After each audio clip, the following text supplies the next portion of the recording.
Pourquoi est-ce que mes conseils ne sont pas blancs ou noirs, oui ou non, mais sont nuancés? Pourquoi est-ce qu'ils sont, on va dire, subtils, sans me jeter des fleurs? Pourquoi est-ce que toujours je nuance, je mets en situation, je mets des bémols, etc. J'ai vu dans les commentaires que ça a énervé l'une d'entre vous qui me dit « c'est pas clair comme réponse, il faut oui ou non, s'il fait ça, ça veut dire ça ou pas ». Souvent, vous contextualisez pas vos situations, pas assez en tout cas. Du coup, c'est pas parce qu'un mec fait un truc qu'on peut en déduire une réponse unique et absolue, tu vois. Donc dans cette vidéo, je vais vous expliquer pourquoi mes conseils sont beaucoup plus nuancés apparemment que les autres conseils de mes concurrents. Alors j'ai pris comme résolution cette année de plus trop parler de mes concurrents, mais là pour l'occasion, je peux difficilement dire que, bon, il y en a qui sont plus fins, mais la plupart c'est toujours si le mec fait ça, c'est un connard, pervers narcissique, terminé, son procès est fait. Tu vois, non, je veux dire, il y a des situations, il y a des contextes, etc. C'est pas si simple que ça quand même, les relations hommes-femmes et les relations humaines et la psychologie en général. Allez, je vous retrouve juste après l'intro. Mais avant de commencer, je vous offre un guide gratuit sur la séduction ainsi qu'une série de conseils gratuits eux aussi par email. Pour les recevoir, si vous êtes intéressé, c'est très simple. Cliquez sur le premier lien dans la description de la vidéo. Si vous êtes motivé, vous le trouverez. Abonnez-vous et activez la cloche parce que si vous ne le faites pas, YouTube ne vous préviendra pas à la sortie des prochaines vidéos et vous allez rater des pépites. Mettez un like pour me faire savoir que vous pensez que cette vidéo est utile et pour que j'en fasse d'autres comme ça ou sur ce thème-là. Si vous pensez que ce contenu est utile, partagez-le en public ou en privé, je comprendrai. Vous pouvez aussi me laisser un commentaire, je les lis tous et j'y répondrai avec grand plaisir. Moi, ce que je regrette souvent dans les conseils en séduction, le principal reproche que je pourrais faire, c'est que c'est souvent des conseils absolus. S'il fait ça, fais ça. S'il fait ça, ça veut dire ça. Je sais pas, si une fille se touche les cheveux, ça veut dire qu'elle est attirée par toi. Oui, peut-être, mais peut-être aussi que non, tu vois. Il n'y a rien d'absolu. Si une fille croise les bras, c'est qu'elle n'est pas intéressée par ce que tu lui dis. Oui, peut-être, ou alors peut-être qu'elle a juste froid. Tu vois, donc dans les conseils pour hommes, ça existe. Et bien dans les conseils pour femmes aussi. S'il fait ça, c'est un pervers narcissique. S'il fait ça, il faut mettre de la distance, silence radio. S'il fait ça, non, je veux dire, non, non, non. Souvent, le silence radio est présenté comme la solution à toutes les situations compliquées. Ben non, il y a des fois où c'est toi qui as merdé et si tu fais un silence radio, le mec il va pas revenir. Tu vois, parce que c'est toi qui as merdé, donc c'est à toi de t'excuser. Tu vois, donc c'est bien sûr c'est confortable pour vous de juste faire silence radio et penser que ça va régler tous vos problèmes et que sinon le mec est un pervers narcissique. Mais c'est pas la vérité. La vie c'est pas si simple que ça. Je suis désolé, il faut faire preuve un petit peu plus de nuance, d'intelligence sociale, etc. Alors, souvent vous faites des mauvais diagnostics. Ça c'est souvent le cas. C'est que déjà vous contextualisez pas trop les situations, donc c'est souvent très dur de vous aider. Vous mettez deux lignes, il fait ça, j'ai rencontré un mec qui fait ça, qu'en pensez? Un peu plus d'infos, tu vois. Puis souvent vous ne faites pas les bons diagnostics, c'est-à-dire que tout de suite vous partez du principe s'il fait ça, ça veut dire ça.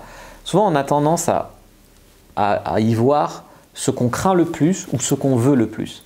C'est pour ça que dans des situations, le mec, c'est évident qu'il te traite comme de la dernière roue de son carrosse, de sa charrette, qu'il n'est pas intéressé, qu'il ne te respecte pas, mais comme tu as tellement envie qu'il soit amoureux de toi, tu y vois de l'amour, tu y vois un mec qui fait des stratégies de séduction compliquées.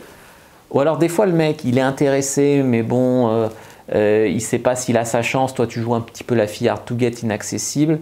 Mais comme tu crains vraiment qu'il ne soit pas intéressé, t'en déduis qu'il n'est pas intéressé, qu'il faut passer à un autre, tu vois. Souvent, on voit ce qu'on craint le plus ou ce qu'on souhaite le plus. Et souvent, la vérité, elle est entre les deux, justement. Tu vois. Donc, il faut essayer de faire fi de ça. C'est pour ça qu'un œil extérieur, notamment l'œil d'un coach, moi-même, ça peut vous aider. Tu vois. Aussi, vous coupez les cheveux en quatre. J'ai raconté 15 000 fois l'histoire de cette fille où son plan cul lui dit qu'il a des sentiments pour elle et elle n'ose pas dire qu'elle en a pour lui aussi parce qu'elle a peur que le mec dise des sentiments pour lui faire dire qu'elle a des sentiments, parce qu'il ne veut pas qu'elle ait des sentiments, parce que c'est son plan cul et du coup, si elle dit qu'elle a des sentiments, il va la larguer. Non, non, non, non, non, non. Un mec, c'est pas si tordu que ça, c'est pas possible. Donc voilà, coupez pas trop les cheveux en quatre non plus. Souvent, vous oubliez de dire ce que vous avez fait. Vous dites « Ouais, ce mec que j'ai rencontré, il m'ignore. Que faire ?» Alors pourquoi il t'ignore? Est-ce que pendant le rendez-vous, tu l'as étouffé, tu as fait la folle, tu as dit une connerie, tu l'as vexé, tu n'as pas répondu à son dernier message? J'en sais rien. Mais il faut, souvent, vous ne dites pas. Souvent, on dirait que le mec fait ça, que faire? Mais quelle est la cause qu'il fasse ça? Alors, des fois, c'est le mec est comme ça, il fait ça.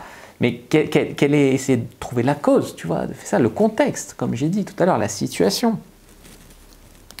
Alors bien sûr, la faute, ça peut être lui qui déconne, bien sûr. Des fois, vous essayez de rattraper des situations avec un mec qui est déconnant. On peut pas faire de la magie. On peut rattraper certaines situations. Enfin, c'est comme ce mec qui m'avait demandé une fois en coaching pour hommes, salut Fab, je kiffe une fille de ma classe. La dernière fois, j'étais bourré, j'avais bu de la vodka en cours. Je l'ai insultée, je l'ai traitée de grosse pute et de salope, mais je la kiffe. Comment faire pour rattraper le coup? Je dis, mec, c'est tout ce que tu me demandes. Il y a des femmes comme ça. Alors ce mec, ça fait 1 an qu'on se tourne autour, mais il est jamais dispo. Que faire? Que faire quoi? Que faire? Enfin, tu vois, c'est pas possible.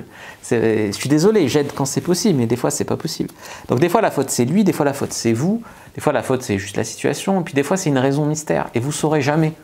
Il faut quand même accepter. J'avais une fille en coaching comme ça, elle kiffait un mec, elle s'est quand même entêtée, parce que moi, au bout de 2-3 mois, je lui ai dit, attention, il y a un red flag, le mec voulait jamais qu'elle aille chez lui. Il prétextait qu'il était en coloc et que jamais elle allait chez lui.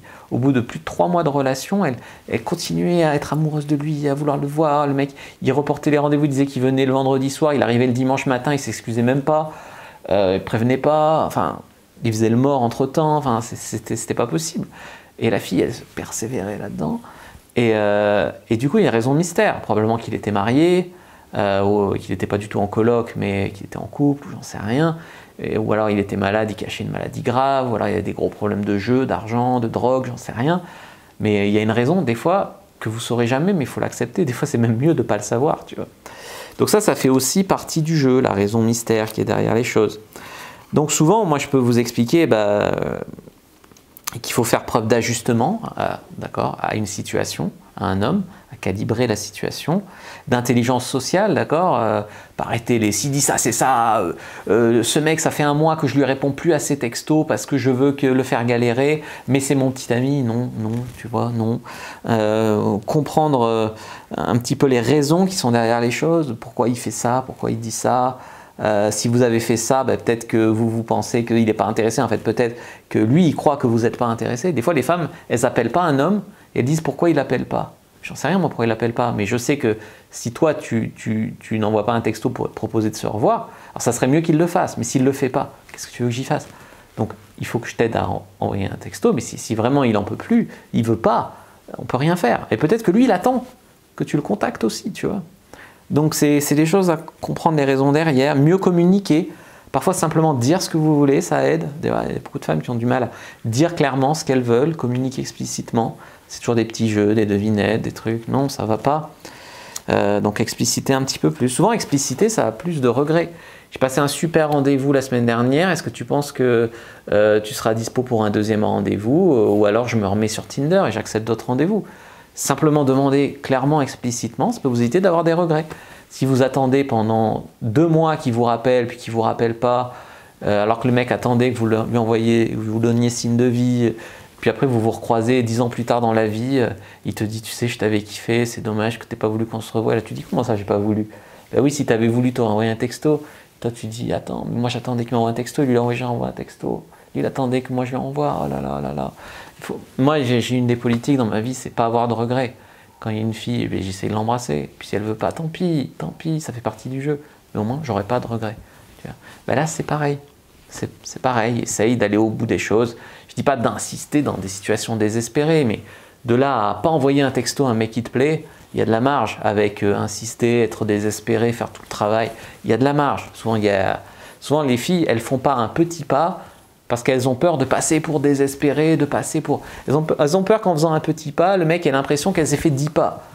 Non, ça va pas. Je veux dire, garder de la mesure, garder un peu de recul, essayer de voir la situation de l'extérieur, essayer de voir ce qui humainement serait faisable. Et si vous étiez dans les chaussures de l'autre personne, si c'était vous dans sa peau, qu'une personne vous disait ça ou faisait pas ça ou quoi, vous penseriez quoi?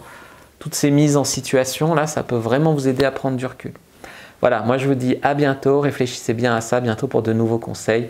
À bientôt et que le Dieu de la séduction soit avec vous les amis. Si vous voulez beaucoup d'autres conseils, lisez mon livre « Le trouver, le rencontrer, le garder » par Fabrice Julien, notamment dispo au format physique sur Amazon, bientôt dans mes vidéos. À bientôt les amis.